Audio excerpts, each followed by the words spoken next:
दर्द सबके एक जैसे होते हैं, लेकिन हौसले अलग अलग होते हैं। कुछ लोग बिखर कर मुस्कुराते हैं और कई लोग मुस्कुरा कर बिखर जाते हैं। शुगर भी कुछ इसी तरह का एक दर्द है।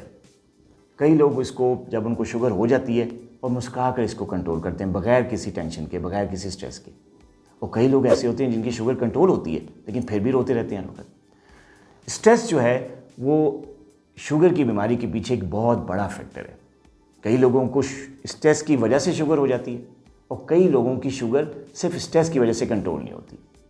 अगर अल्लाह ताला ने आपको ये बीमारी दे दी है, इस इम्तिहान से गुजारा है, तो इसका कोई मकसद होगा। आप इस पर स्ट्रेस ना लें, टेंशन ना लें, परेशान ना हो।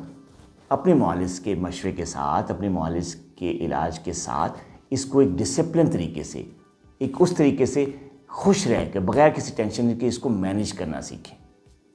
जब आप स्ट्रेस फ्री लाइफ गुजारेंगे, इसकी टेंशन या इसको अपने ऊपर सवार नहीं करेंगे, तो ना सिर्फ आप एक अच्छी और खुश और खुर्रम ज़िंदगी गुजारेंगे इसके साथ, बल्कि आपका शुगर लेवल कभी भी हाई नहीं होगा।